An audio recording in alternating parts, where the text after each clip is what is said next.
because you need people to make films. Não tem um método assim, é tipo possessão. O cinema e a arte em geral, ela tem uma capacidade muito grande de transformação. Eu acho que eu consegui fazer o filme porque muitas dessas questões já tinham adormecido. Creo que siempre ando circulando por los mismos climas. You know, they're segmented, right? There's the people who give a shit that a group of women are making a movie together, right? Because they care about women in media.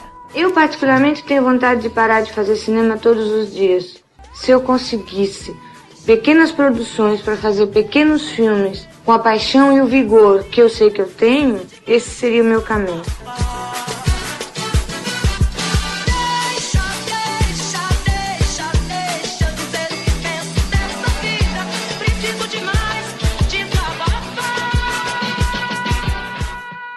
Feito por Elas, o podcast que discute o protagonismo das mulheres no audiovisual. Olá, ouvintes. Eu sou Isabel Wittmann, do Estante da Sala. Samantha Brasil, do Cineclube Delas, do Delirium Nerd e da Lente Escarlate.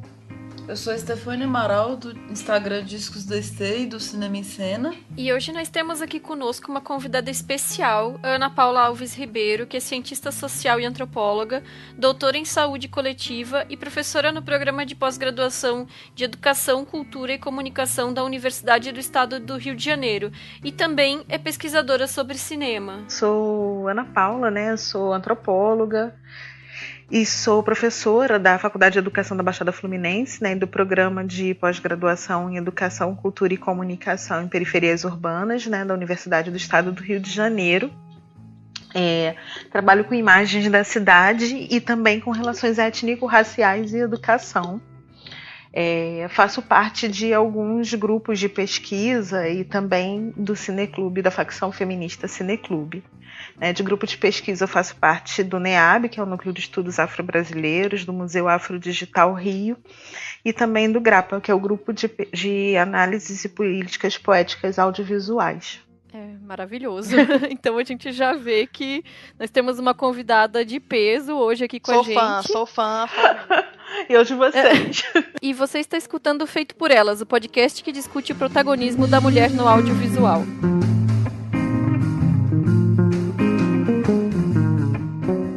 Hoje nós falaremos da cineasta estadunidense Ava DuVernay, que atingiu sucesso no circuito alternativo e nos últimos anos tem se destacado em produções mainstream. Ava DuVernay nasceu na Califórnia em 1972, se formou também na Universidade da Califórnia em inglês e estudos afro-americanos e após um estágio na CBS News, onde ajudou na cobertura do caso O.J. Simpson, decidiu trabalhar como jornalista. Se desiludiu com a profissão e abriu sua própria empresa de relações públicas. A DuVernay lançou seu primeiro filme em 2008, um documentário chamado This is the Life, sobre os movimentos artísticos em torno de um café em Los Angeles em que o hip-hop alternativo floresceu. Em 2011, lançou o primeiro filme narrativo, I Will Follow, inspirado em sua tia. Em 2012, lançou seu terceiro filme, Middle of Nowhere, com o qual se tornou a primeira mulher afro-americana a ganhar o prêmio de melhor direção no Festival de Sundance. Em 2013, dirigiu e produziu para a ESPN um documentário sobre Serena Williams e sua luta por prêmios em dinheiro iguais para as tenistas que recebem menos que os homens colegas de profissão. Em 2014, alcançou pleno reconhecimento do público com o lançamento de Selma, filme sobre a marcha de Selma, e Martin Luther King, a marcha, no caso de Selma Montgomery. Em 2016, foi a vez do documentário 13ª Emenda, distribuída pela Netflix, que trata da desigualdade racial no sistema carcerário estadunidense. E, além disso, ela produziu e dirigiu 2 episódios do seriado Queen Sugar para o canal de TV da Oprah Winfrey. E em 2018 lançará seu filme Uma Dobra no Tempo, uma obra de fantasia adaptada do livro de mesmo nome. Com esse filme, ela vai se tornar a primeira diretora negra a ter um orçamento de grande porte na indústria superior a 100 milhões de dólares. Sobre o porquê escolheu o cinema, ao invés da literatura ou do teatro, por exemplo, Ava DuVernay afirma que cinema se tornou algo meu conforto, meu modo de desafiar as coisas. Cinema como espelho, me refletindo pessoas que se parecem comigo. É o bom resumo do que a obra da diretora representa. Seus filmes criam microcosmos em torno da subjetividade dos personagens, ao mesmo tempo em que levantam importantes temas políticos, seja sobre gênero, questões étnico-raciais ou direitos civis. Antes da gente começar, então, a entrar de fato na filmografia dela, eu queria fazer um convite aqui para os ouvintes. Eu sei que a Kelly assiste também, que ela já conversou comigo, a nossa ouvinte mais glamurosa, assim, não sei. A série Queen Sugar, que é essa série que a Isabel citou, que foi criada pela Ava, né? E eu acho que com Queen Sugar, a Ava conseguiu pegar todos os temas que ela trabalhou nos filmes anteriores dela, não só no documentário 13ª Emenda, como em I Will Follow, Middle of Nowhere e em Selma, que são questões geralmente que permeiam, né, a temática racial, mas alinhada também a questões familiares, a questão do encarceramento de pessoas negras. Tudo isso está muito bem alinhavado no romance Queen Sugar, que também é uma adaptação de um romance de mesmo nome, né? E ela pegou tudo isso e colocou num seriado. Foi garantida já a 3ª temporada dele, a gente tá na 2ª, tá com um hiatozinho agora, acabou de... tá no 8º episódio da 2ª temporada agora nos Estados Unidos, tá com hiato, que vai voltar daqui a pouco, mas já foi garantida a 3ª temporada, e realmente é uma série muito, muito, muito fabulosa, porque eu acho que ela consegue com sucesso, com um elenco predominantemente de pessoas negras, todos os episódios dirigidos por mulheres, então assim, ela conseguiu colocar inclusive no background do seriado também, todas as questões que ela trabalha nos seus filmes como temática dos seus filmes, inclusive inserindo na elaboração do seriado, né, numa forma de fazer esse seriado.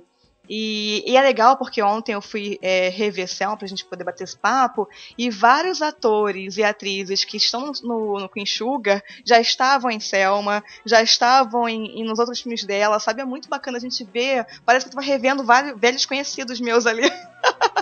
Quando eu fui rever o filme, que quando eu vi pela primeira vez, eu não conhecia tanto assim algumas daquelas pessoas. E agora, vendo que eles estão recorrentemente nas obras dela, é muito legal assim ver como ela dá valor para essas pessoas que estão com ela, transitando com ela há algum tempo, sabe? E aí a história é um romance com Sugar. Num determinado momento a gente vai entender por que tem esse nome, né? A Rainha do Açúcar. Porque ele vai pegar os grandes latifúndios açucareiros dos Estados Unidos, né?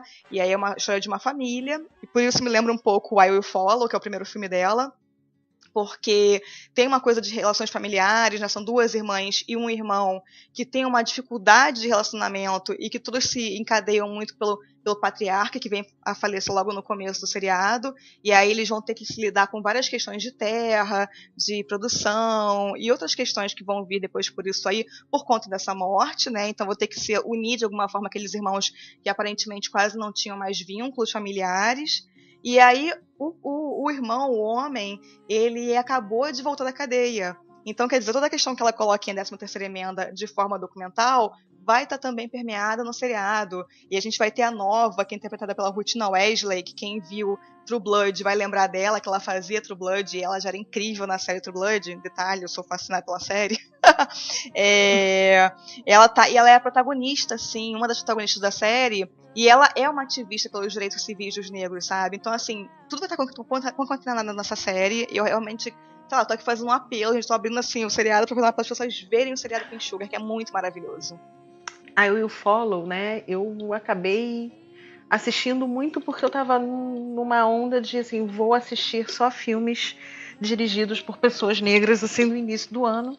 E eu não conhecia, né, esses filmes da Ava. E descobri na Netflix, Santa Netflix, para algumas coisas e mergulhei no filme e achei o filme muito bom, assim. Eu gostei particularmente muito do filme porque trata dessas questões familiares, mas também de temas que são muito caros para questões familiares, né? Então, uma das questões assim, que eu fico sempre pensando quando eu me remeto ao filme é a relação da May, né, que é a protagonista, com a tia, a Amanda, que é uma relação plena de afeto, né, plena de afetividade. A May, ela dá uma suspensão na carreira para cuidar da tia, né, adoecida, e aí você vai costurando ao longo do filme justamente o fato de que essa tia, ela abriu a afetividade para essa sobrinha, além disso, né, de alguma forma ela também abriu possibilidades profissionais, porque essa tia, ela era uma pioneira da música, né? Ela era uma musicista, era uma guitarrista, e isso fez toda a diferença, assim, tipo, que tia, né? O que eu almejo ser da minha vida, né? Quais são as possibilidades? O que uma mulher pode almejar a ser? Ao mesmo tempo, a relação da prima, né, da filha dessa tia, é uma relação com a May, que é uma relação muito tensa, em grande parte porque essa prima se ressente justamente da mãe ser uma pioneira e da mãe ter tido carreira. Então eu fico pensando assim, em duas formas, né? Assim, pensando um pouco num texto da Bell Hooks, do livro Ensinando a Transgredir, né? Quando a Bell Hooks, ela justamente fala do que era esperado das mulheres negras, ou que era esperado das mulheres negras de uma determinada geração, principalmente essa geração pré-direitos civis, pré-escolas integradas, né, que eram mulheres que eram preparadas talvez para ensinar a sua comunidade e às vezes com muito pouco estímulo, não estímulo no sentido de dar conta de todas as questões comunitárias, mas de estímulo, tipo assim, tá, você deve alguma coisa à comunidade, você deveria ser uma professora, e como que essa mulher, ela rompe isso. Ao mesmo tempo, aparece, né, mesmo sendo inspirado na tia da Ava, aparece muito, né, com determinadas trajetórias artísticas, né, de mulheres norte-americanas, como da própria Alice Walker, né, ou da Nina Simone, em que justamente o fato dessas mulheres transporem barreiras fez com que houvesse um certo ressentimento, e eu não sei se a palavra é ressentimento, mas uma certa tensão, justamente por conta de uma certa priorização da vida, né? De uma parte da vida, assim. Sou música, isso é importante. Sim, inclusive no momento em que a prima da protagonista fala que as coisas que a protagonista admira na mãe dela, na mãe da prima, no caso, né, fazem dela uma mãe que não foi boa, e nesse momento, da segunda vez que eu assisti esse filme, tinha acabado de sair aquele documentário da Netflix sobre a Nina Simone, né? E me lembrou muito os depoimentos da filha da Nina Simone a respeito da mãe dela, né? Então eu vou aproveitar essa abertura que a gente teve para começar a falar do I Will Follow e vou dar a sinopse do filme, né? Já que a gente já entrou no filme, já vamos aproveitar para oficializar, né, a nossa conversa sobre ele. Então, o I Will Follow foi o filme da Ava DuVernay que foi lançado em 2011 e ele trata de um dia na vida da May, que é uma mulher que acabou de perder essa tia que ela admirava muito e de quem ela cuidava, e ela lida com a dor e o luto enquanto ela empacota os pertences dessa tia para esvaziar a casa dela. Uma sequência de diferentes visitantes a ajudam a superar diferentes questões. O filme ele custou apenas $50 mil e foi filmado em 14 dias.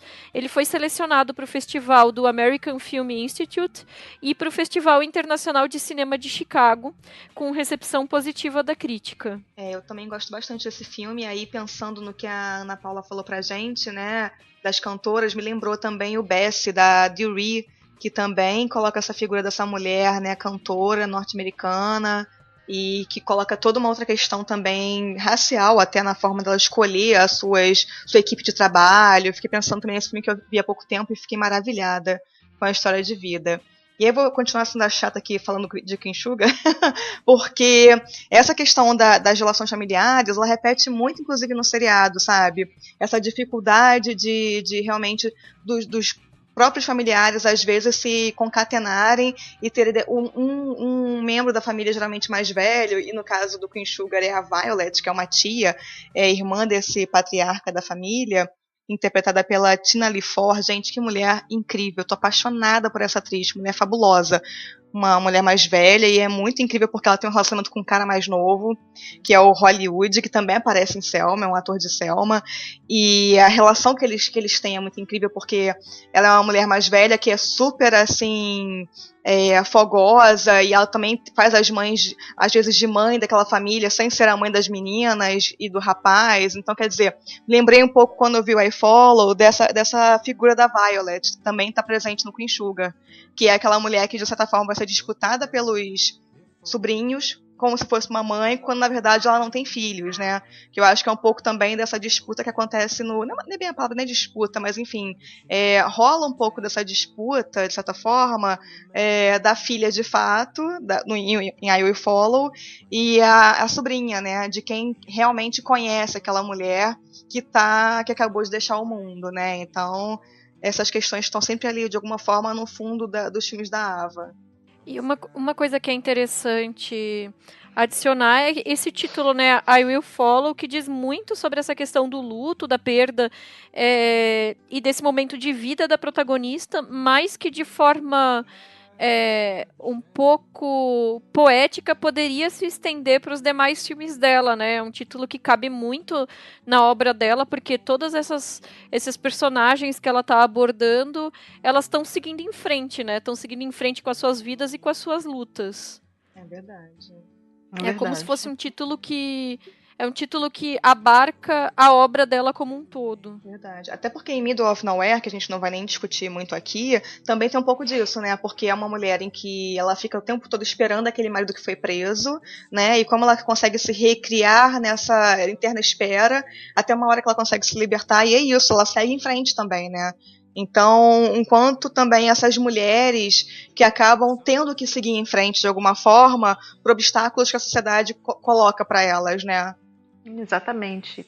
Uma das coisas que eu fico pensando tanto em I Will Follow como em Middle of Nowhere é justamente, acho que, esses espaços de refazimento. E refazimento também afetivo, assim, quando você se dá outras oportunidades de seguir, de ser feliz, de se equilibrar. E aí é muito interessante também um pouco esse descompasso de gênero, não sei se vocês percebem isso, né?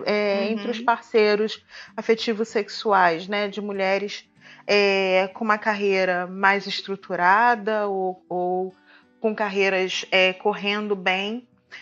E o peso também que tem essa questão do corpo do homem negro, né? Com outros empregos ou com subempregos, né, se relacionando com essas mulheres, e como que esses descompassos acabam de alguma forma trazendo ruídos, e como que essas mulheres elas seguem, às vezes com muita culpa, às vezes sabendo que elas fizeram absolutamente tudo que elas podiam pela relação, investindo nesse amor afrocentrado, né, mas justamente se tornando inteira e reinvestindo em si mesma, sabe? Sem se permitir ficar muito na cama. Acho que tanto a protagonista do I Will Follow quanto a protagonista do Middle of Nowhere, elas são extremamente lutadoras, sabe? Elas vão pro mundo. É verdade. E aí a gente também vê isso em Queen Sugar porque uma das protagonistas, que é a Charlie, interpretada pela Dawn Lin, ela é casada com um homem, né, um homem negro, e ele é jogador de futebol, basquete, e ele é super bem sucedido, ele é, né, o máximo, assim, ele é um grande esportista, e ele se envolve num escândalo sexual. E aí ela vai falar justamente isso, né, também a questão do machismo, quanto também isso atrapalha a relação desse casal que vai ter que... Eles são muito famosos por conta da projeção dele no esporte, né? E aí o quanto ela vai ter que lidar até com a relação dela, como ela mesma enquanto indivíduo, para conseguir comprar aquela história dele e livrar ele daquele escândalo, ou de fato haver uma sororidade com aquela mulher que está falando que sofreu um abuso, sabe? Então, assim, ela lida também com essas questões no seriado de forma bem orgânica. E, embora de vez em quando tenha assim, uns diálogos lacradores, que você vê que ela está militando de fato ali a Ava, né, os roteiristas e a direção do seriado, mas tudo de forma bem integrada, sabe? Nada parece que está panfletário, de forma nenhuma, é tudo bem orgânico, até porque é um melodrama.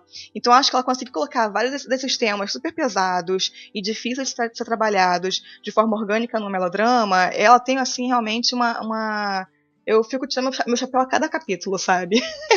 Eu fico realmente muito feliz, porque eu fico apaixonada pelo seriado, que é incrível, e eu fico triste ao mesmo tempo, porque tem quase ninguém a gente vê que tá vendo o seriado, ou comentando sobre ele, ou resenhando sobre ele, quando que, na verdade, inclusive nesse ano que a gente tá vivendo, de retirada de direitos de todas as formas, né, não só aqui como nos Estados Unidos, ter um seriado como esse, passando em canal, assim, acho que lá também é canal aberto, se não me engano, né, não tenho certeza, mas que a gente consegue ter acesso, quer dizer, é um ganho muito grande, né? E o fato dela ter sido renovada para essa terceira temporada é sinal que está tendo público. Então eu fico feliz, né, que ela tenha tido um êxito nesse campo também, porque é mais uma frente que ela consegue entrar, né? Não só o cinema como o seriado, que é uma coisa mais popular, né? Tem uma pegada de mais pessoas aderindo, né? Porque televisão e tudo isso. Sem dúvida, ainda mais num ano como esse, em que a gente também teve diversos seriados com diretoras de cinema se destacando, né? E aí agora a gente vai ter de volta o Top of the Lake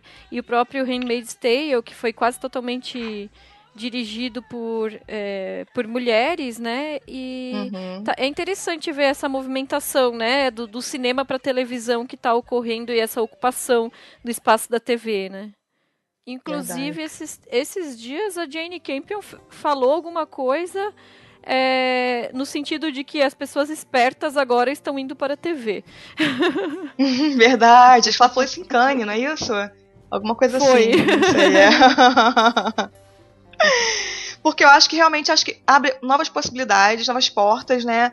E talvez essas séries também, não é o caso de Queen Sugar, mas essas séries estão conseguindo ser mais enxutas, né? De repente, uma temporada só, e aí vão se renovando, com não necessariamente uma continuação, mas com temáticas similares, mas com outras propostas, também é uma nova forma de estar atualizando esse audiovisual televisivo, né?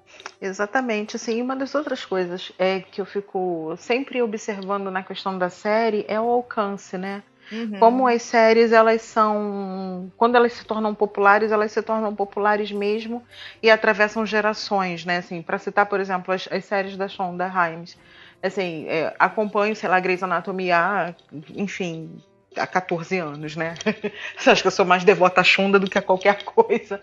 E eu fico vendo hoje vários jovens, né, começando pela primeira, segunda, terceira temporada. Então, você tem uma capilaridade, né, de permanência dessas séries e de uma aproximação com um público, às vezes, também mais jovem, que muitas das vezes outras plataformas não têm, né? Outras plataformas audiovisuais não têm.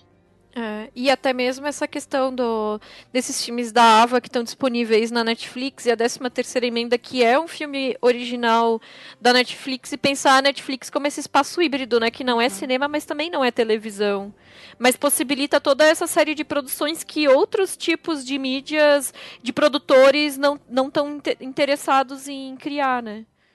E aí, uma das coisas que quando eu penso assim, Netflix e a Ava, né, e aí assim, Samantha fez a defesa ardorosa de Queen Sugar, eu vou fazer aqui a minha defesa ardorosa, né, assim, tipo, maratona Ava em casa, né, assim, acho que 13ª Emenda, Selma e o documentário que a Oprah gravou com a Ava, eu acho que eles são essenciais para a gente pensar, né, para pensar várias questões, né? A cultura afrodiaspórica, para pensar esses corpos negros, para pensar a cultura norte-americana, para pensar a história das Américas, né? Assim, tudo bem que ela está focando nos Estados Unidos, mas acho que muita coisa a gente pode pensar em paralelo, traçar em paralelo, principalmente das lutas que foram travadas pelos direitos civis e pelos direitos humanos a partir dos anos 60.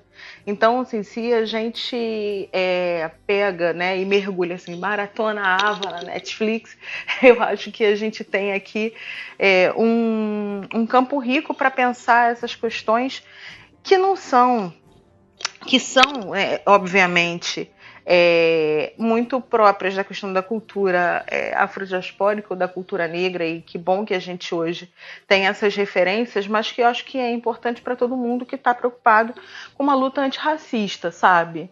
E aí, nesse sentido, eu acho que esses filmes eles são impecáveis para a gente pensar essas questões.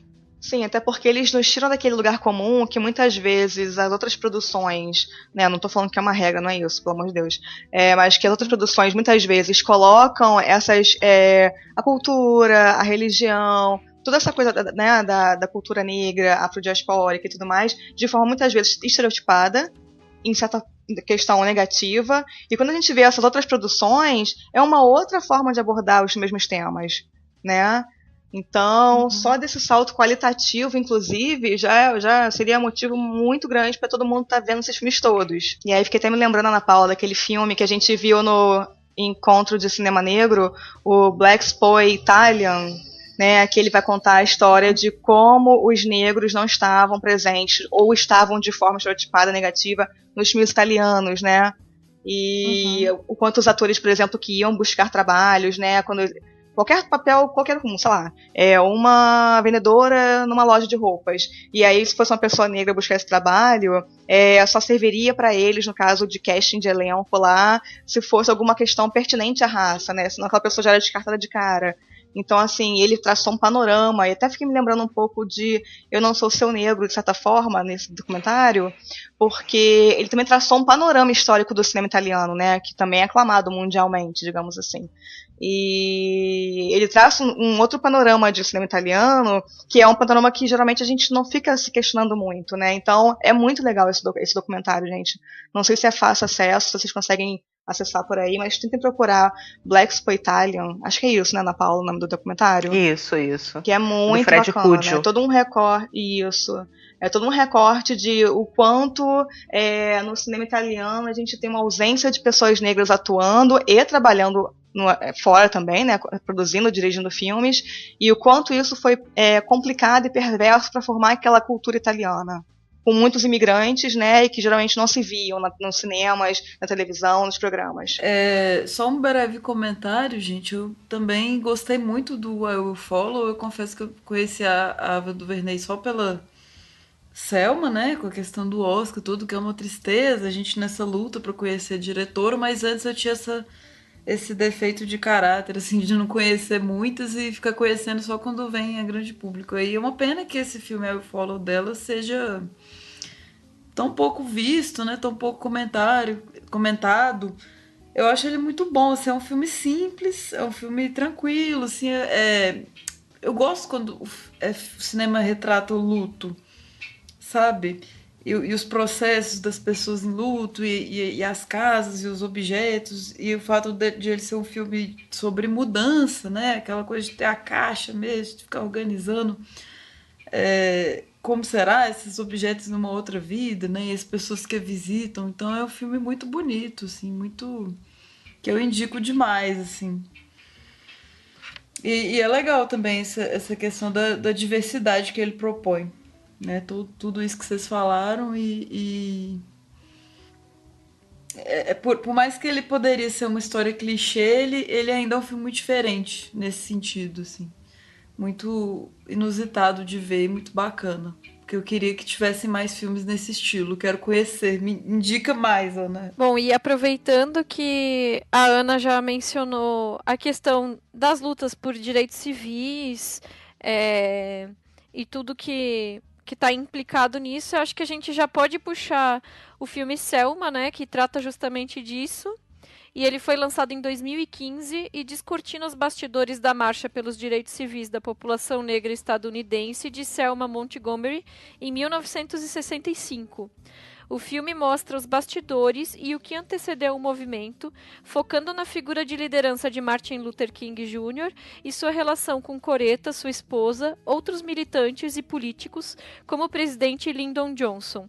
Com esse filme, a Ava DuVernay se tornou a primeira cineasta negra a ser indicada a um Globo de Ouro de direção e a primeira diretora negra a ter um trabalho indicado ao melhor filme no Oscar. Ainda tem essa questão da esnobada absurda que foi ela não ter recebido uma indicação à melhor direção no Oscar, né?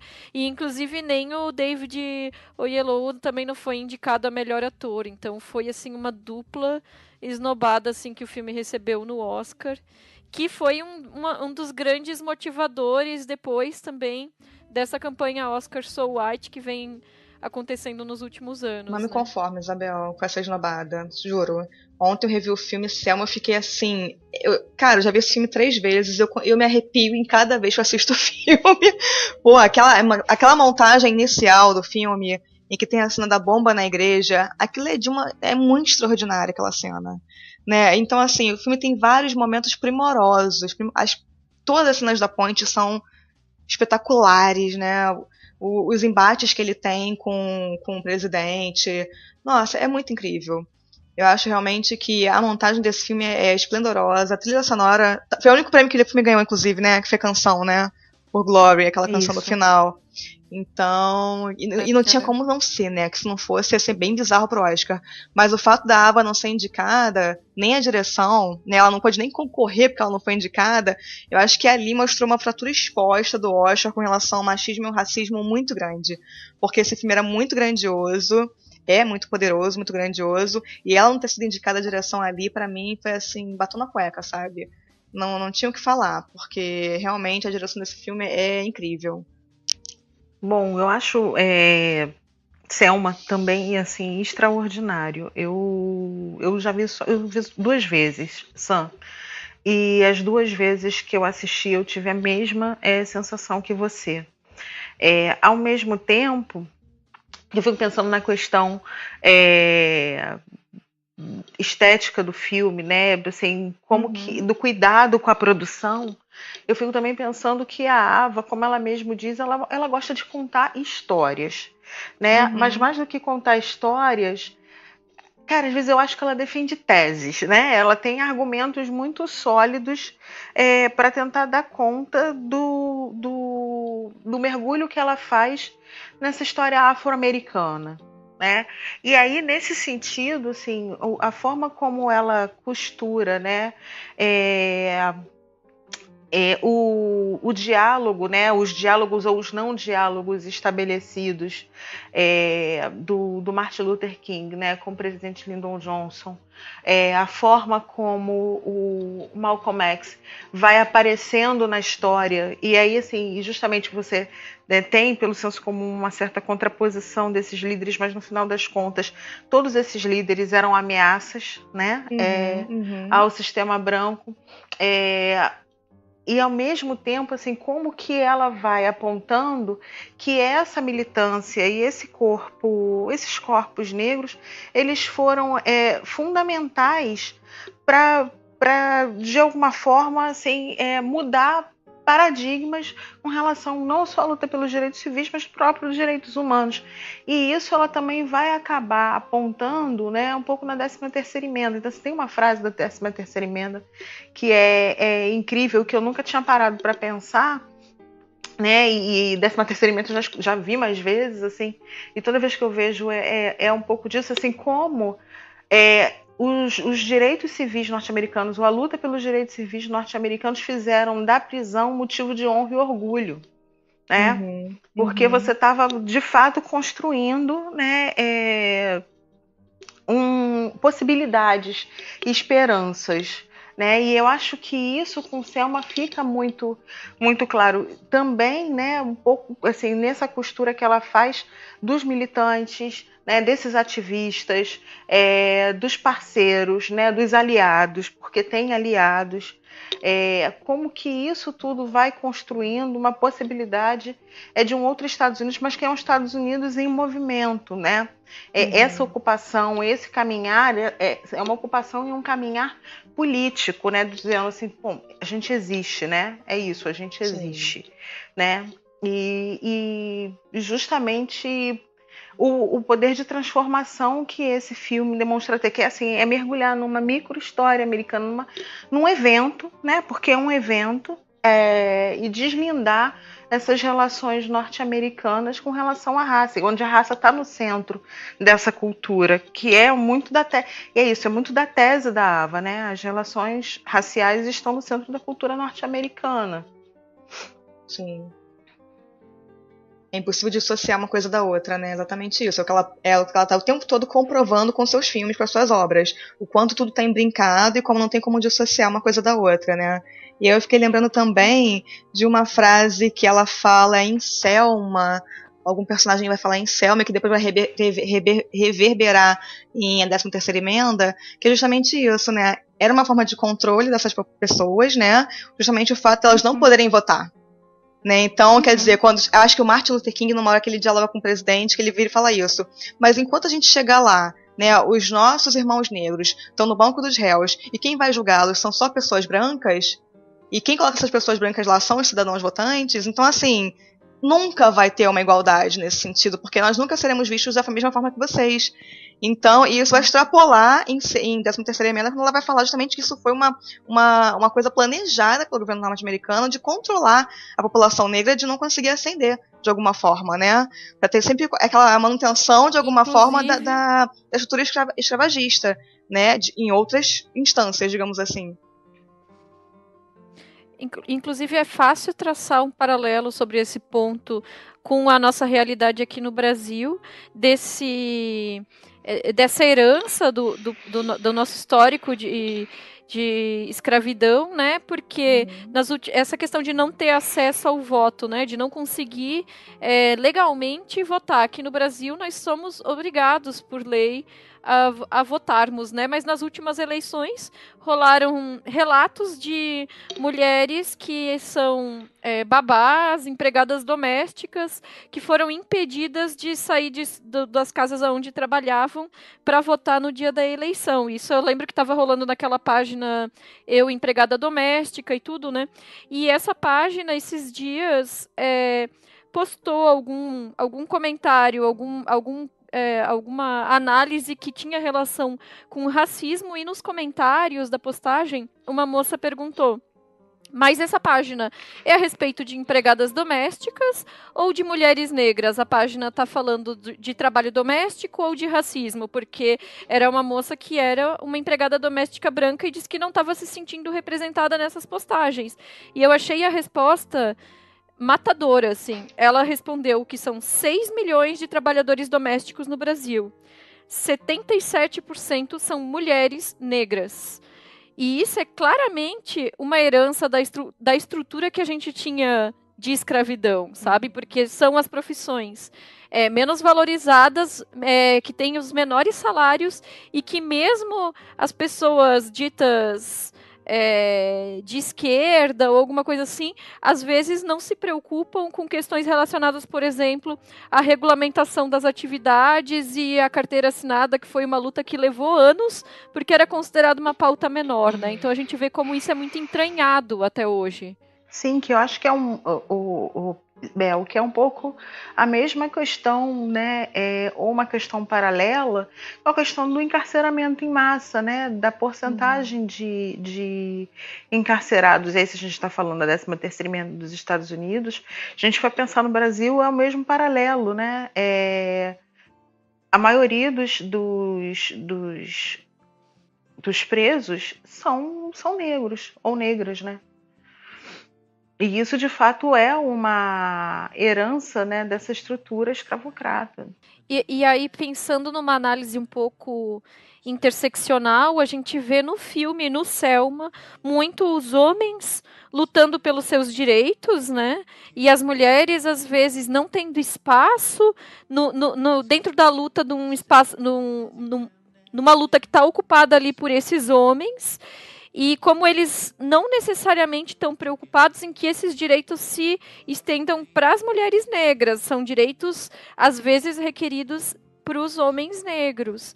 E aí, aquele filme, que não é muito bom, na verdade, mas, bom, eu vou citar ele, aquele filme As Sufragistas, que é peca em justamente não tratar a presença de mulheres que não eram brancas dentro do movimento sufragista, mas mostra como realmente existia dentro do movimento do sufrágio essa preocupação em garantir os direitos, e de novo, para as mulheres brancas, mas não necessariamente que eles se estendessem para as mulheres negras, né? Então, como que na intersecção de todos esses movimentos, às vezes as mulheres negras tinham que lutar pelo espaço delas porque elas não estavam representadas. É verdade. Eu queria destacar também no filme, no Selma ainda, a direção de arte, o figurino e a fotografia do filme, que eu acho que são de um primor absurdo. Todo aquele contraste que a Ava usa, né, para colocar toda aquela ambientação meio alaranjada, né, quando eles estão reunidos, quer dizer, para dar um clima bem caloroso, de acolhimento, de afeto positivo realmente quando estão juntos, e toda uma cor mais fria quando eles vão pra luta, quando eles estão na ponte, quando eles estão naquela cena que todos se ajoelham em frente da delegacia. Então eu acho que esse contraste de cores, essa paleta de cores que ela usa em Selma realmente foi muito feliz. E ao mesmo tempo a direção de fotografia, o diretor de fotografia de Selma foi indicado pela primeira vez, uma pessoa negra foi indicada na direção de fotografia por A Chegada, agora esse ano. E é o mesmo diretor de Selma. E eu fiquei pensando assim que realmente é uma direção bem primorosa, né? E o figurino do filme, toda a ambientação com a reconstrução de época são, nossa, maravilhosas. Então eu queria realmente ressaltar esses pontos técnicos do filme que são importantes, porque Selma, muito além de um filme ativista, é um filme com F maiúsculo, assim, né? Então, apesar de ser uma biografia, né? Porque muitas pessoas, inclusive, reclamam de filmes biográficos, porque, né, geralmente rola uma cafonice, uma coisa assim, mas Selma consegue driblar tudo isso e ser uma coisa muito maior, na verdade. Só complementando, Samantha, essa questão da elegância, de como o filme é feito mesmo, dessas qualidades técnicas, também me chamou a atenção. Tem muito a ver com esse aspecto técnico que é o color grading, né, que geralmente nos filmes hoje em dia é feito para puxar o azul e o âmbar, né? Uhum. Mas como a fotografia que está sendo trabalhada em tom de sépia, meio amarelada em vários momentos, né? Uhum. É bonito observar como os figurantes, eles predominam os tons de azul e mostarda nas roupas deles. Então, cria esse complemento em cena e que deixa visualmente mais harmonioso. Realmente é um trabalho muito bem feito. Vocês estão falando, né, da questão da fotografia, da direção de arte. Eu fico realmente assim, muito impressionada com a questão da reconstituição e da pesquisa mesmo, né? Uhum, eu acho que a pesquisa em Selma, ela aparece justamente em todas essas nuances do filme, em todas essas partes do filme. E quando a gente está pensando assim, a questão dessa própria pesquisa, e isso é muito interessante, né? A gente está falando assim, não é só um filme ativista, e realmente não é só um filme ativista, mas acho que mais que um filme ativista, a Ava, ela fala de um lado, ela tem um lado, né?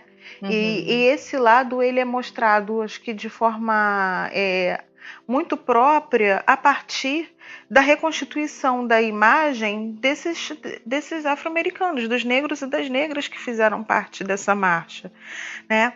E isso eu acho que é importante ressaltar, porque a gente está falando nesse processo de direitos civis, e se você pega a Constituição, assim, as roupas, as bolsas, o óculos, o cabelo, penteado, o cuidado, penteado, assim, é justamente a desconstrução dessa imagem das negras e dos negros ameaçadores. Sim. Né? Uhum. Que o Nascimento de uma Nação constrói a partir dos anos 10, né, e que a mídia norte-americana constrói, né, como se fossem, como se nesse processo, assim, negros e negras fossem absolutamente animalescos, e assim, na realidade não, ela humaniza, né, isso é importante, assim, a direção de arte, esse olhar, o olhar decolonial, né, esse olhar que vai olhar justamente para essas particularidades, e que tem um cuidado, mas tem um cuidado porque ela escolhe um lado para falar. Ela não está falando do outro como o outro, né? Ela está justamente se apropriando, né? E está falando daquilo que ela entende, daquilo que ela conhece, de uma história que ela viveu, que os antepassados dela viveram, que ela, né, construiu em termos de diálogo, para justamente pensar essas diversas camadas fílmicas, né, na humanização de quem estava lá lutando pelos direitos civis. Falando em humanizar, né, o personagem do David Oyelowo, o Luther King dele, é incrivelmente não idealizado, né, como uma figura totalmente, né, aquele estereótipo, assim, as fragilidades dele aparecem pra gente, né, em alguns momentos, as imperfeições também, algumas coisas no caráter ali. Então eu acho a forma como ele é retratado muito bem modelada, assim, muito, muito interessante mesmo. E mesmo eu já falei que eu gostei muito do I Follow. Tem um outro filme do Verney entre isso, algumas coisas para TV, mas a gente vê aqui a evolução dela como diretora, né? Que é um trabalho primoroso, assim, com todo respeito. Ele tem essa cara mesmo de filme que vai ganhar Oscar, é incompreensível como é que não ganhou. E não teve mesmo que mereceu, assim, tinha que, como não ganhou, só ganhou de música, né, eu acho, só ganhou a canção lá. Mas talvez, assim, tenha sido um sacrifício interessante, porque a partir disso que surgiu aquela questão da hashtag Oscar So White, né, desse questionamento, ficou mais forte a partir daí, de mais diretoras, mais representatividade, né, então chamou uma certa atenção, podia ter tido mais, mas se não ter chamado essa atenção foi mais chocante ainda. Então vamos pensar por esse lado positivo, assim, né, o que resta, o que aconteceu, esse caminho que a Ava foi capaz de trilhar a partir dali. E uma outra coisa, tinha o roteiro, né, do Paul Webb, e a Ava reescreveu assim, de 90%, e ela não foi acreditada como roteirista.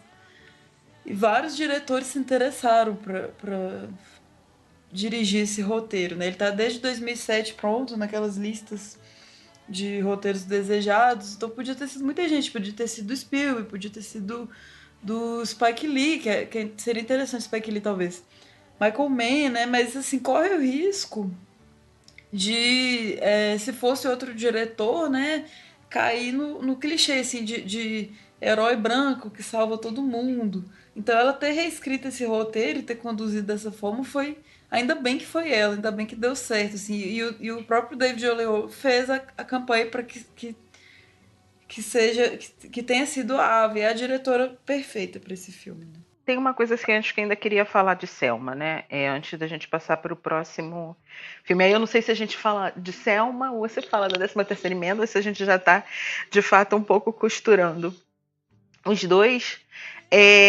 Como a 13ª emenda, ela argumenta com algumas coisas que em Selma não se aprofunda ou tem janelas que se encostam, né? Nos dois filmes. Isso eu acho genial. Assim, a cena de abertura, né, da explosão da igreja, que também é uma das preferidas da Sam, na 13ª emenda, por exemplo, a entrevista da Angela Davis, quando ela está na prisão, ela diz: meu pai vivia com armas na mão porque nós tínhamos medo. Eu conhecia aquelas meninas, né? Isso podia ter acontecido comigo e com as minhas irmãs. Minha mãe era professora de uma delas, a outra era a nossa vizinha. Essa é uma das janelas que se encostam. Outras janelas que se encostam, por exemplo, é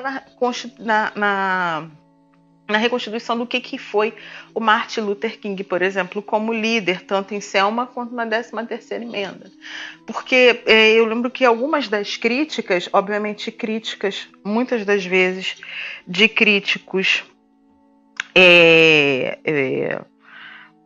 que viveram, né, na época dos direitos humanos, já eram nascidos na época dos direitos humanos, era tentar dizer que se carregou entre aspas, nas tintas, né, ou que se pintou uma imagem do Lyndon Johnson que não era uma imagem correta. E no final das contas, eu acho que isso a cultura norte-americana tem de interessante, né, que você tem muito material de arquivo que tá lá dizendo o tempo inteiro o que aconteceu, né? Assim, tipo, material de arquivo é quase documento de verdade. Então, essa janela, né, da reconstituição de que foi o Martin Luther King como líder é uma outra janela que se encosta. Então, assim, tem várias coisas que não se aprofundam na questão narrativa de Selma, porque realmente não tem espaço para aprofundamento, mas que na 13ª emenda está lá, entendeu? Assim, dizendo, olha,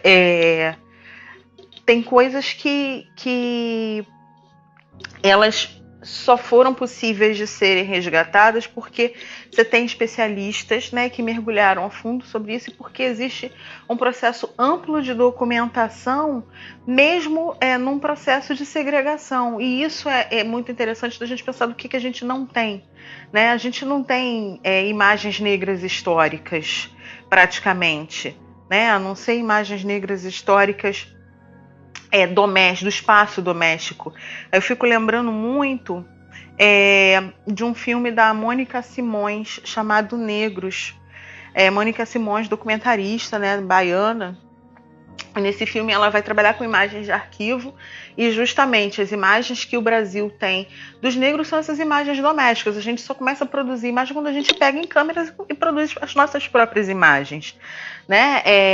Quando a gente tem imagens das populações negras, essas imagens elas estão, né, nas mãos da mídia hegemônica. E nos Estados Unidos não. Então, assim, as pesquisas e os filmes da AVA, eles também te possibilitam pensar, né, a construção dessa imagem dos negros norte-americanos por eles mesmos, né?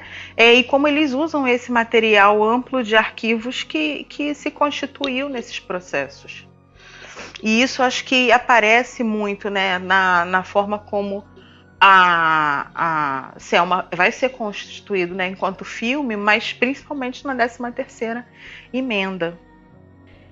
Só comentando isso que você mencionou, de trazer essas imagens, de trazer outros tipos de retratos das pessoas negras e também sobre como a questão do figurino e da reconstituição de época no filme trazem uma visão diferente do que era a visão hegemônica, o retrato hegemônico das pessoas negras nos Estados Unidos, né? Eu fiquei pensando nessa questão da história, o perigo da história única da Chimamanda, né? Que ela fala justamente sobre isso, né, de trazer outros relatos, de criar outras perspectivas em cima das mesmas histórias, né, para justamente não ter essa noção hegemônica, né. E aí, me adiantando um pouco, spoiler, né, é muito importante o que a Ava faz nos créditos da 13ª emenda, que é trazer as fotos de família e as fotos em momentos felizes e relaxados e momentos em família das pessoas que trabalharam na equipe da produção do documentário, né?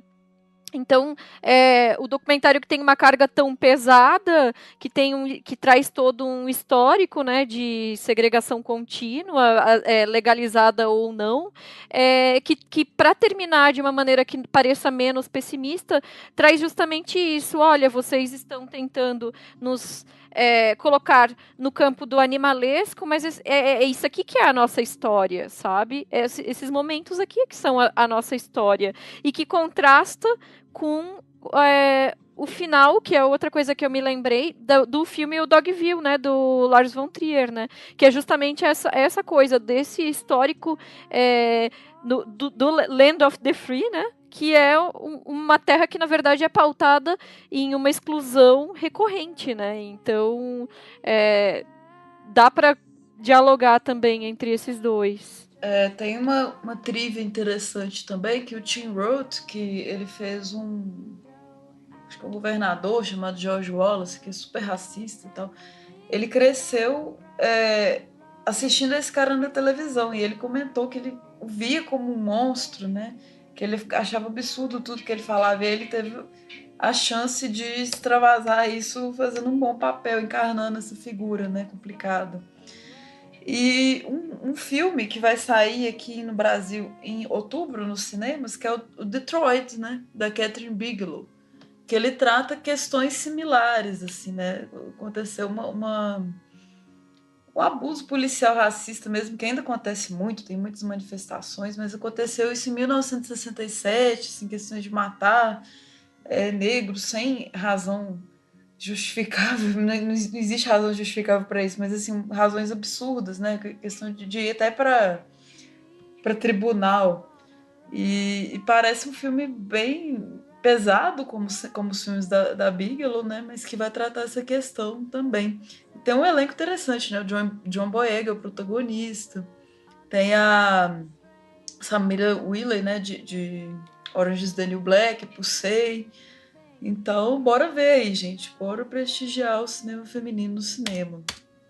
E já que a gente já tá se adiantando e entrando na 13ª emenda, então já vou largar a sinopse, né? Que é um documentário de 2016, que é importantíssimo sobre o sistema prisional estadunidense e o racismo institucional sobre o qual ele é pautado. Ele foi indicado ao Oscar de melhor documentário, venceu o BAFTA na mesma categoria, entre outras premiações das quais ele foi indicado ou que venceu também. Esse documentário, em particular, assim, eu acho impressionante o peso que ela conseguiu dar essas entrevistas ao longo de tantos anos que ela recolheu e a montagem que torna isso tão claro, quase linear, sabe? A gente sabe que são coisas muito complexas, são estruturas que se conectam de formas diversas para criar a situação que é apresentada. Eu vi hoje alguém comentando que esse documentário é excessivamente didático, nesse sentido de usar as cabeças falantes e tal, mas eu não acho que ele seja didático nesse sentido negativo. Eu acho que ele faz um trabalho imenso de traduzir uma quantidade de dados absurda de uma maneira muito fácil de a gente entender o que está acontecendo. E o que vocês acharam do documentário? Então, Isa, eu concordo plenamente com você nessa questão do que o filme é didático no sentido vou desenhar, né? E muitas das vezes a Ava faz exatamente isso, ela desenha, né? Eu acho que tem 2 recursos que ela utiliza para dar conta do argumento que poderia ficar chato, poderia dar muito ruim, mas não dá, que é colocar, né, trechos das letras de música que falam da questão do racismo, né, nos Estados Unidos e das questões raciais nos Estados Unidos, ou da questão do povo afro-americano, e que a partir dos anos 70, quando ela fala, né, dos surtos de encarceramento em massa e de como isso se torna uma política de Estado, ela passa a colocar os gráficos e colocar, né, como que uma espécie de roleta, né, girando, a população carcerária norte-americana aumenta barbaramente. E é isso, né? Ela justamente desenha para a gente esse argumento dela, que é de pensar que se a escravidão nos Estados Unidos acaba, né, no século XIX, logo após a abolição, né, essa 13ª emenda que tornaria ilegal alguém ser mantido como escravo, tem uma brecha, né? E é a partir dessas brechas explorada de forma intensa desde o século XIX pelo sistema capitalista que vai fazer com que haja surtos de prisão, né, de negros e negras, mas principalmente dos homens negros. Primeiro por vagabundagem e vadiagem, e como que esses corpos são colocados dentro do sistema prisional para trabalhar e para alimentar a economia norte-americana. Assim, eu confesso, né, que eu amo, assim, documentário, e talvez da Ava seja o filme que eu mais gosto, justamente por conta desse didatismo, sabe? E desse argumento forte dela dizendo, não, assim, nada é inconsciente, nada é inconsequente, você tem uma estrutura, né, de classe, uma estrutura econômica, uma estrutura de raça, e raça está no centro da questão, né? Seja falando do sistema hegemônico branco, né? Seja falando da desvantagem que esses corpos negros têm, que essas pessoas negras têm, para pensar o que os Estados Unidos ele é e como que a cultura norte-americana ela se formou. Esse 13ª emenda, a gente assiste assim com nervoso, né? Porque é um filme bastante assustador, assim. Eu fiquei, acho que todo mundo, é um filme muito revoltante. A gente pensar no ser humano com essas camadas malignas mesmo, assim, de construir uma história toda social, como acha que é conveniente e com ideias absurdas, né? E pensar nessa sujeira toda de isso ser lucrativo, né? O sistema prisional complicadíssimo e marcas famosíssimas, né? Que algumas se retiraram depois dos escândalos, mas tudo quanto é marca, né? Envolvida, Coca-Cola, sei lá, tô falando, não sei, mas tinha muita galera famosa envolvida mesmo. E o filme pode até ser meio ter essa linguagem didática mesmo, mas ele precisava ser assim. E ele consegue fazer uma edição muito inusitada assim, no documentário, né? Esse uso que a Ana falou das letras, né? E usar músicas de rap mesmo, que já é um ritmo marginalizado, assim como o funk é aqui no Brasil. Né? Eu achei muito bom esse uso do rap aqui no filme, mostrar como que tá ligado, de onde que surge essa inspiração. E assim, ele é muito difícil de assistir, ele é muita informação, é um filme pesado, mas ele precisa muito ser visto, quanto antes. É verdade, acho que é um filme que tem que ser visto assim, todo ano, sabe? Pra gente nunca esquecer que, na verdade, tudo isso que acontece hoje, não só nos Estados Unidos como aqui no Brasil, faz parte de um projeto de governo. Né? Então, quando a gente percebe o modo como a Ava alinhava esse roteiro e estrutura esse documentário, a montagem dele, de acordo com cada fala que vai entrando ali, botando mais uma peça nesse jogo de xadrez, né, dentro desse tabuleiro para formar uma teoria, que nada mais é do que ela está praticamente escrevendo um livro ali, né, confabulando essa teoria junto com uma galera. Na verdade, a gente percebe que é um projeto de governo de segregação mesmo, né, de pessoas. Então, assim, é um filme que a gente tem que ver, rever, e como é um filme pesado, de matemática difícil, e realmente são muitos dados, tem que ser um filme que tem que ser, assim, digerido aos pouquinhos, sabe? Ele não é um filme fácil. Mas eu acho que o didatismo dele, pelo contrário, é importante. Eu fico brincando até às vezes de que a gente ainda está naquele momento de beabá, né? Então, infelizmente, a gente já tá naquele momento de ficar falando o básico. E eu acho que é isso que o filme dela tem que fazer, realmente. E é um filme que veio num momento muito oportuno, né? E, curiosamente, não à toa, nesse Oscar, onde o filme concorreu, tinha 3 documentários falando sobre racismo. Isso não é à toa, isso não é coincidência, isso tem uma razão de ser, né? E aí também, inclusive, concorreu o filme dela e o Eu Não Sou Seu Negro, com um filme de, sei lá, 8 horas de duração, 6 horas de duração, quer dizer, é uma desleal concorrência, inclusive porque o que você pode abarcar num filme desse tamanho, que depois virou um seriado, assim, é desleal a concorrência, né? Mas, inclusive, ela conseguiu condensar tudo que ela queria falar dentro daquela 1h40, e foi um trabalho difícil, não tenho dúvida. Então a montagem do filme é realmente bem interessante, porque o que deixar de fora, né, nessas falas? Eu tenho certeza que ela tinha muito material que ela teve que cortar ali com o coração na mão, porque era imprescindível para a narrativa e ela teve que cortar, né? Foram opções. Mas é um filme fundamental. Um ponto que eu acho que também é interessante de puxar do filme e que também dá para traçar o paralelo com a nossa realidade do Brasil é o momento em que eles abordam a questão da guerra às drogas, né? E como isso influenciou o aumento desse encarceramento em massa, e pensando que aqui no Brasil também tem se falado muito nessa questão de privatizar o sistema carcerário, de maneira que as empresas terão lucro quanto maior o número de pessoas encarceradas, né? Então, é trazido uma citação que é do John Ehrlichman, advogado e assessor para assuntos domésticos do Nixon. Eu tive que anotar, porque eu não sabia quem era ele.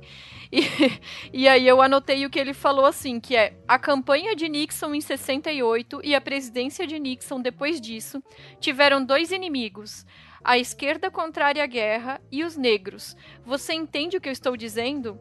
Nós sabíamos que não podiam fazer com que ser negro ou contrário à guerra fosse legal. Mas fazendo o público associar os hippies com maconha e os negros com heroína, e então criminalizar duramente as duas drogas, nós poderíamos romper essas comunidades. Podíamos prender seus líderes, invadir suas casas, interromper suas reuniões e os tornar os vilões no noticiário da noite. Sabíamos que estávamos mentindo sobre as drogas? Claro que sim. Então a gente vê... numa afirmação bastante clara que toda a política de combate às drogas, na verdade, era uma política de enfraquecimento de comunidades com posicionamentos políticos divergentes. E isso é um negócio, assim, que é muito absurdo. Muito bem lembrado, Isa. Essa questão das drogas também foi muito bem colocada e é bizarro, né, se pensar como é que pode ser mal intencionado, né, como é que a máscara cai. Eu acho interessante a questão dessa guerra às drogas, né? É justamente esse pêndulo também, né? De que essa guerra retórica, ela acaba virando de fato, né? É uma guerra, uma cruzada nacional, né? Ao uso de drogas e duas coisas que eu acho que são fundamentais no filme. Assim, o filme não salva ninguém. Né? Um é como que os democratas também abarcam essa guerra às drogas, então se haveria uma possibilidade numa aliança, né, com os políticos democratas, não há a possibilidade dessa aliança, porque políticos democratas são políticos, né? E de fato as comunidades, e aí, né, as comunidades cor, as comunidades latinas, mas principalmente também as comunidades negras, elas estariam sendo, né, dizimadas nessa cruzada nacional, em que a princípio essas populações, quer dizer, os americanos, né, não tinham nem essa preocupação, que na realidade essa preocupação ela é injetada, se torna uma agenda e ela é construída, né, a partir do Nixon e complementada ou completada com Reagan. Se a gente pensa, né, que o Reagan fechou as fronteiras, né, por conta do tráfico de drogas e que isso fomentou o início da produção das drogas sintéticas, né, e de como grupos inteiros praticamente acabaram se dizimando, né, em guerras de gangue, em guerras por territórios, negros matando negros, guerras dentro do território norte-americano, ele de fato contribuiu muito para que isso acontecesse. Uma outra coisa que eu acho que é super interessante no filme em termos, né, de pontuação histórica é justamente como esse movimento, né, pelos direitos civis norte-americanos, eles são atualizados em movimentos desterritorializados, descentralizados, onde, como o próprio filme vai apontar, as armas não podem pegar esses corpos necessariamente, porque esse movimento está em todo lugar. E aí ele justamente é o predomínio desse movimento e como que esse movimento se constitui, que é o movimento das vidas negras importam, né? Black Lives Matter. Que eu acho que é fundamental para entender o que é os Estados Unidos hoje, mas também para entender um pouco das nossas campanhas, né, contra o genocídio da população negra, e que quando a gente começa a lutar pela vida dos negros ou contra os genocídios, a gente na realidade está dizendo, né, que todas as vidas importam também, né, e como que isso pode pesar politicamente.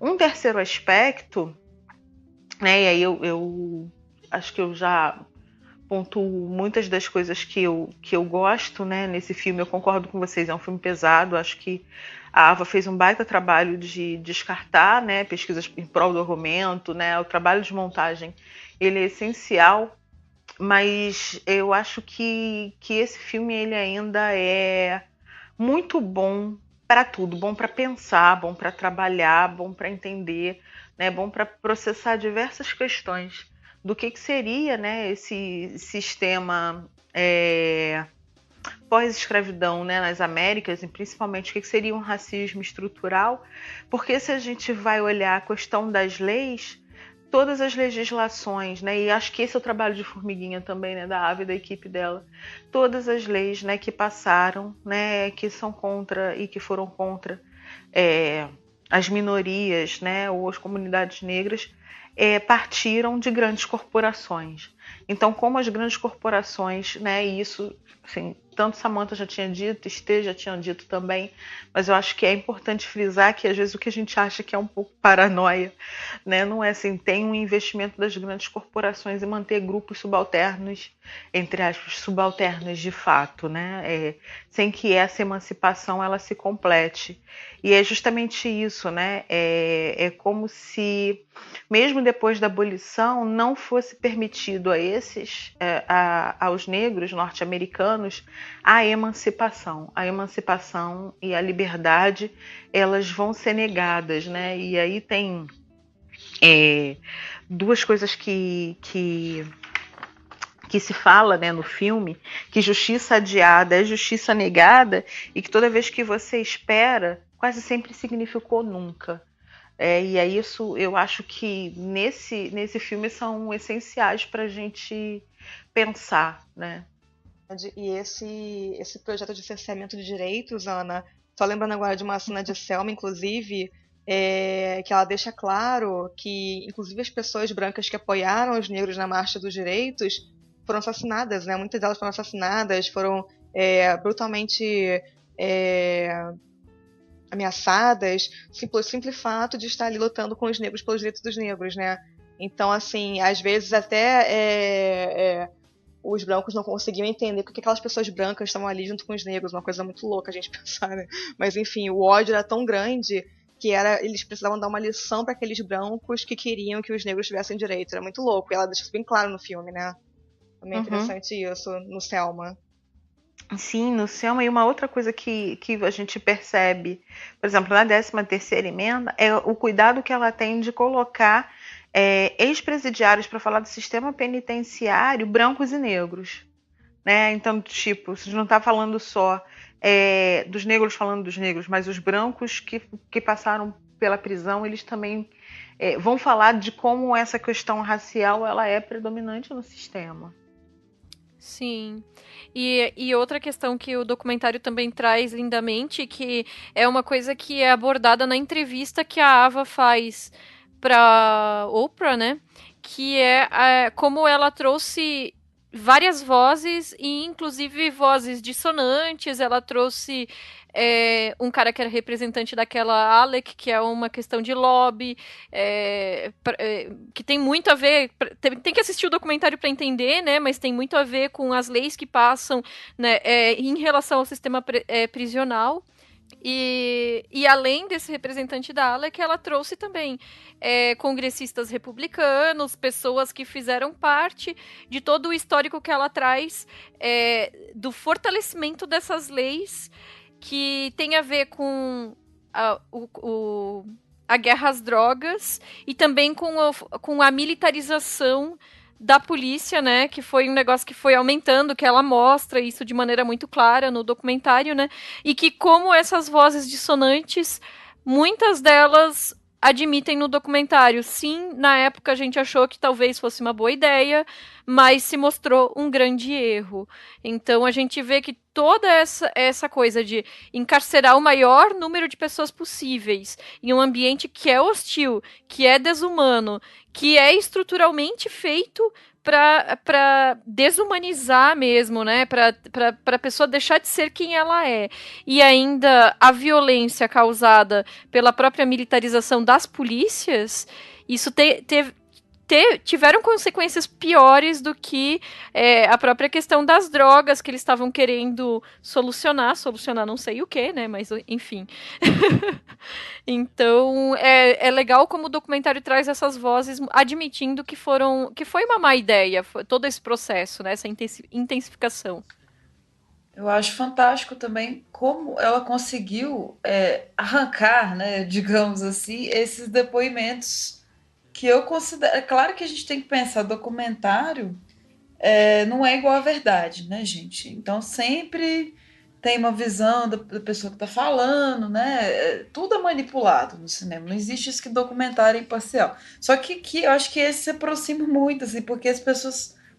Eu sinto uma sinceridade, né? Inclusive em confessar esses delitos do passado, né? Então eu achei incrível. Eu não sei que tipo de presença que a Ava teve ali, tipo, sem comentar, né? Não tem um comentário direto dela, né? Ela está entrevistando, eu acredito, mas...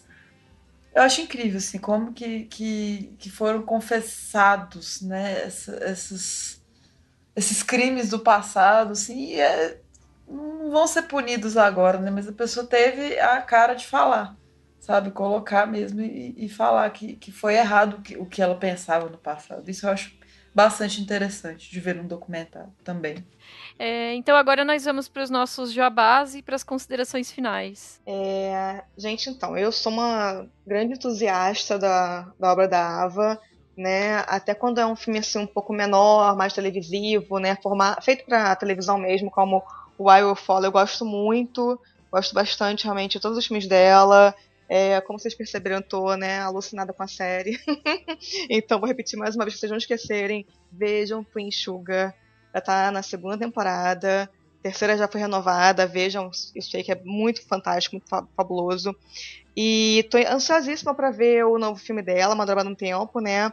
Já vi algumas imagens de trailer, realmente fiquei encantada com as imagens, tô bem curiosa pra ver o filme.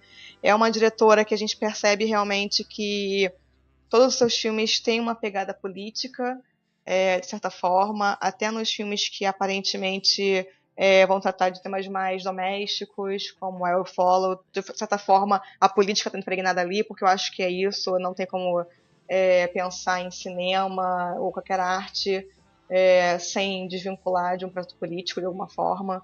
Para mim, a estética está ultimamente vinculada à política, então, dessa forma, o cinema da Ava realmente é um cinema que me pega de jeito.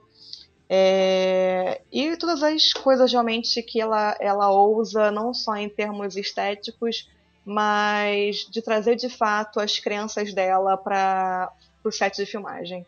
Então é uma diretora que realmente eu fico muito feliz com o trabalho dela e que me dá muito prazer assistir os filmes e que eu aconselho que todos vejam. Vocês podem me encontrar no Delírio Nerd, no Cineclube delas, e com um canal novo agora de críticas em vídeo feito por mulheres, que é o A Lente Escarlate.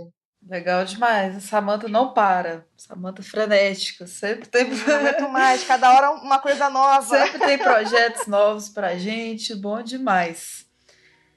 Bom, meninas, é uma honra gravar esse programa histórico com vocês, né? Tenho certeza que vai ser assim, vai parar a internet, o Feito por Elas da Ava, que a gente está fazendo aqui. Fiquei bastante mais a fim de assistir essa série Queen Sugar, depois das intensas indicações aqui, já estava curiosa, agora quero ver mesmo. Eu também participei de outro podcast, que é o Que Assistir, da nossa querida madrinha Priscila Armani, que a gente falou de filmes de diretoras na Netflix. Isso tem um tempo já, né? Mas eu lembrei porque a gente falou de 13ª Emenda. Tem os comentários também da Raquel Gomes, do Cinematório, então confiram também esse podcast massa. E me sigam o Feito por Elas no Instagram, pessoal, que eu faço curadoria. E aproveita que vocês estão no Instagram, me siga também lá no Discos da ST, pra vocês curtirem umas capas, né, musicais bacana. E lá tem o link do meu blog, né, homônimo, no WordPress, que eu tô inscrito mais lá, que eu não quero perder as cabines de imprensa, por favor, né? Preciso manter, então tem uns textos de lançamentos e tudo. E é isso. Beijão, pessoal. E Ava DuVernay. Assistam tudo dessa mulher. Incrível. Então, assim, Ava é um super presente, né, na minha vida. Eu cresci vendo os filmes do Spike Lee e, cara, a Ava reconfigurou as minhas noções de me sentir representada, sabe? Eu gosto muito dos filmes que ela produziu em todas as suas dimensões, desde dos primeiros filmes, né, até Selma e a 13ª Emenda, que eu acho que talvez dialoguem de forma mais estreita, mas assim, eu percebo que tem de fato uma preocupação com a comunidade negra, né, nas obras da Ava, com a questão da história dessa comunidade negra, das suas agendas, das suas questões, das suas representações e também de como que essa comunidade ela se coloca e luta politicamente. Eu estou muito honrada de participar do programa, eu fiquei muito feliz em conversar com vocês, assim, eu estou radiante. Aprendi muito com vocês, meninas, muitíssimo obrigada. E, enfim, onde vocês podem me encontrar, né? Eu não escrevo sobre cinema nas mídias, né? Assim, eu acabo escrevendo mais academicamente. E academicamente vocês podem me encontrar no Facebook do Grapa, que na realidade é o Facebook do Antropologia do Cinema, que sou eu e mais 10 parceiros de trabalho, né, de todo o Brasil e da América Latina que tocamos, né, no Facebook do Núcleo de Estudos Afro-Brasileiros, da UERJ, e no meu Facebook pessoal, Ana Paula Alves Ribeiro, ou no meu Instagram, né, Ana P. Alves Ribeiro, que eu justamente saio postando muito das minhas andanças, né, das minhas referências, tanto meu Instagram quanto meu Facebook, eu posto muito das minhas referências musicais e cinematográficas e teóricas, né, mais do que outra coisa. Ana, a gente é que agradece a sua participação, a gente fica muito feliz que você aceitou o nosso convite. Não tem nem como dizer, assim, sua participação foi maravilhosa. Eu gostaria que você voltasse mais vezes, porque foi sensacional. Eu vou aceitar. Venha sempre. Casa é sua. Sobre a Ava, eu só posso dizer, assim, que já assisti pelo menos 2 vezes todos os filmes dela, assim, eu gosto de todos. A gente não falou tanto do Middle of Nowhere, porque não era o foco da pauta, mas ele também é um filme maravilhoso. Assistam também. Selma talvez seja o trabalho mais importante dela, porque foi o que teve maior visibilidade e por isso teve um alcance maior, teve esse peso político. A apresentação da música Glory no palco do Oscar é um negócio, assim, sensacional. Eu choro quase todas as vezes que eu assisto. Sim, eu sou um pouco manteiga derretida. Quem ouve o podcast deve perceber que de vez em quando eu falo que eu choro com alguma coisa. Mas, assim, é que é uma apresentação muito intensa mesmo. E a 13ª Emenda, pra mim, é o filme preferido dela, assim, pra mim, né? Eu acho ele pungente, necessário, tem impacto político, é bem realizado e, na minha opinião, deveria ter levado o Oscar, se o Oscar fosse uma questão de critério de qualidade e merecimento, mas a gente sabe que não é, né? Então... Verdade. Mas, assim... Só chama atenção, só pra brilhar, só glitter. Mas, assim, tô muito ansiosa pelo Uma Dobra no Tempo, porque eu acho que, primeiro, é um filme que parece um pouco mais leve comparado com o resto da filmografia dela, mas a gente sabe que tem um dedo ali e existe um estilo dela enquanto diretora que com certeza vai predominar, e eu adoro filme de fantasia, então, assim, Ava DuVernay, filme de fantasia, aguardo ansiosamente. Então, você que... E quem quiser acessar também as minhas críticas, os meus textos, estão todos no estantedasala.com, antes que eu esqueça, que eu quase sempre esqueço.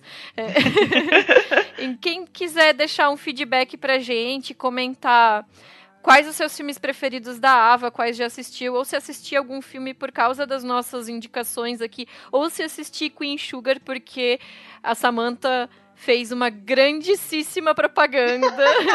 Eu quero! Porque eu falei a cada 5 segundos, né? Podem, olha, quem assistir com Enxuga, me adiciona no Facebook, vem falar comigo, eu tô carente, gente, pra falar sobre esse seriado. Então, me adiciona, vem ser meu amigo, me abraça.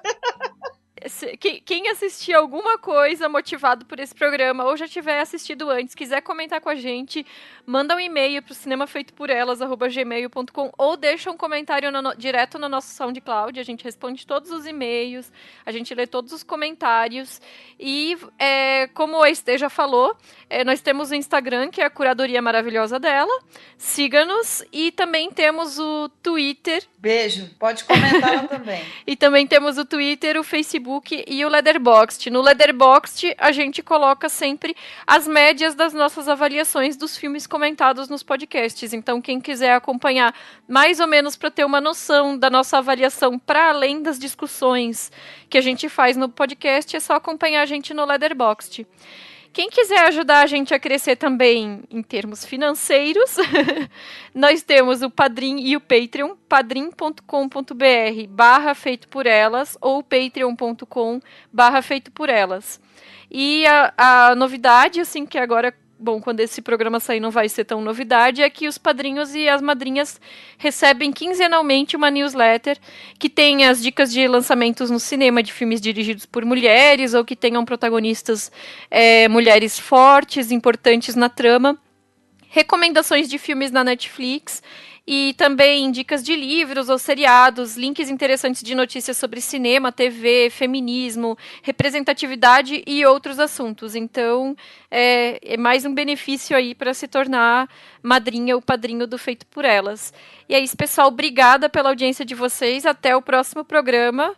E tchau! Beijo! Valeu!